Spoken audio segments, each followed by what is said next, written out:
Salam kesejahteraan, salam kebebasan. Ketika kita berbicara tentang dunia dan akhirat, berarti kita berbicara tentang dunia ego. Dunia ego masing-masing. Akhirat adalah batinia. Dunia ya ini semua yang terlihat ini, yang terindra oleh panca indera. Segala sesuatu yang terlihat itu berasal dari batinia. Apapun itu, karena semua berasal dari niat, keinginan, pemikiran, perasaan. Ya wes itu. Bisa jadi yang di dalam ini A, di luar bisa menjadi B. Yang asli ya yang di dalam, yang A. Makanya banyak manusia yang munafik, berbohong pada dirinya sendiri. Dia bilangnya sabar, dia bilangnya A, B, C, D, tapi di dalamnya ya wes seperti itulah manusia. Contohnya saja ketika marah, bisa jadi lisannya diam, tubuh fisiknya diam, tapi perasaannya terbakar di dalam, menyimpan sebuah dendam. Itu kan munafik. Ketika dalam keadaan sadar ego atau aku manusia, lah memang siapa kalau bukan manusia? Dan si manusia ini munafik, berbohong kepada dirinya sendiri. Di luar dia tertawa, di dalam dia membara. Dia masih merasakan api yang membara itu. Apakah Tuhan di sana bisa dibohongi? Karena dalam keadaan sadar ego, Tuhan bertahta di rasa, menyadari api yang membara itu. Maka ya dunianya akan didominasi dengan api yang membara. Bagi manusia 99,9% yang menganggap akhirat itu kelak setelah kematian fisik, maka ya tertipu. Tertipu oleh dirinya sendiri, tertipu oleh pengetahuan pikirannya sendiri karena tidak mau mencari tahu. Karena ketika ego itu masih kuat, pikiran itu masih bertahta di puncak kesadaran, pikiran akan cenderung untuk melawan, mempertahankan isi pengetahuan sebelumnya. Jadi ya seperti itu, ketika ada pengetahuan masuk, ditolak mentah-mentah tanpa mau mencari tahu lebih dalam. Bagi beberapa manusia, saudara-saudara kita yang mengerti tentang kehidupan, maka akhiratlah yang akan dia pilih. Karena dunia fisik ini adalah cerminan dari akhirat yang berjalan secara bersama-sama. Dan dunia akhirat inilah yang menghubungkan manusia satu dengan manusia yang lain, saling memberi, saling menerima, saling melengkapi puzzle kehidupan masing-masing. Seperti apa kita mewarnai kertas putih, kertas kosong kita, ya seperti itulah realitas fisik kehidupan kita. Maka dari situ, ketika kita merespon dunia fisik ini tanpa sebuah pengetahuan, ibarat seperti binatang ternak yang berebut makanan.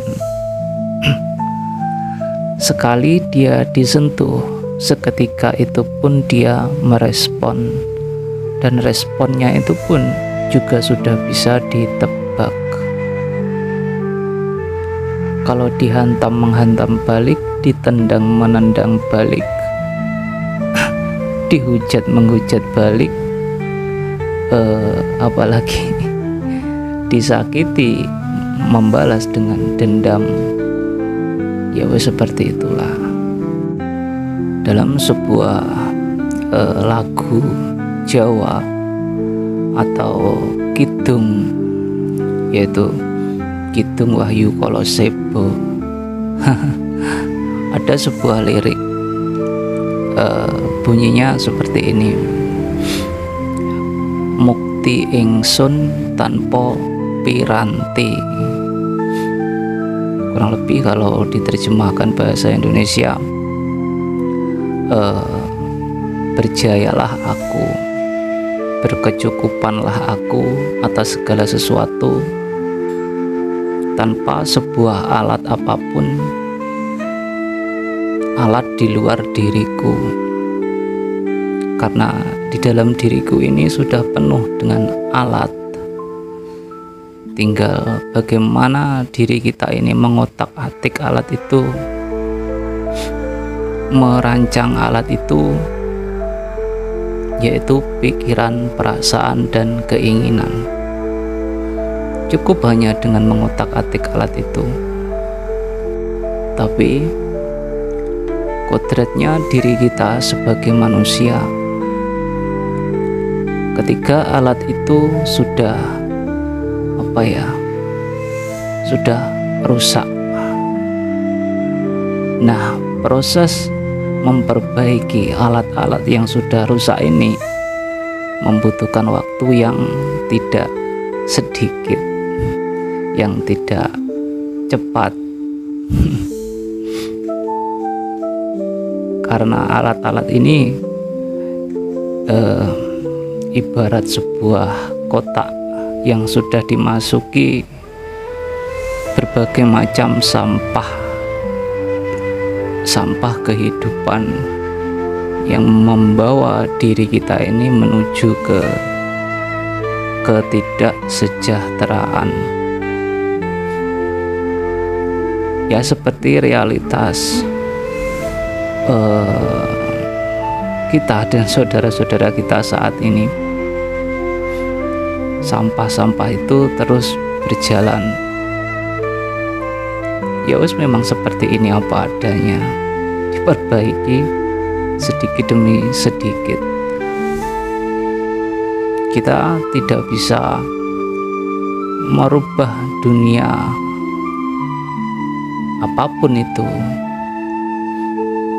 Misal, hei kamu seperti inilah bla bla, jangan seperti itu kepadaku dan bla bla bla bla. Tanpa kita merubah ketiga alat itu, karena ketiga alat itu akan bekerja secara otomatis merespon, dan responnya adalah sampah.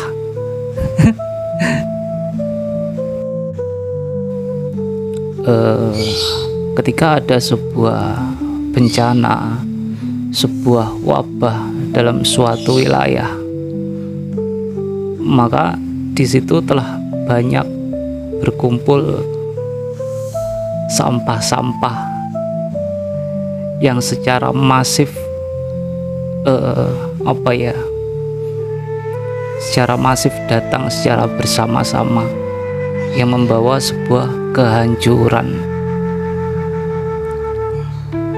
Kehancuran itu ada karena kepantasan mayoritas manusia yang ada di dalam wilayah itu,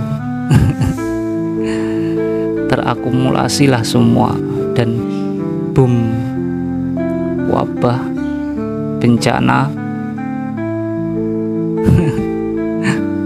karena ulah masing-masing dari penduduk wilayah itu.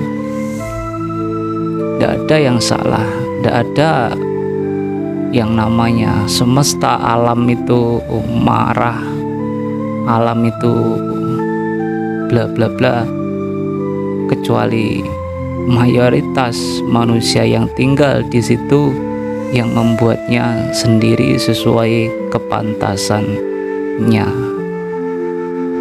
Ketika di suatu wilayah didominasi dengan manusia-manusia yang penuh dengan kepusingan, penuh dengan kekurangan, penuh dengan kesedihan dan terakumulasi mewujud menjadi sebuah bencana. Ya wis, mau gimana lagi?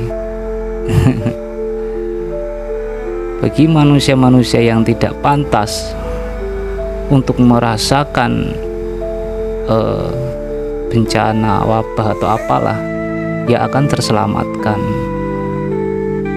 Bagi yang tidak pantas, kalau yang pantas, ya wes.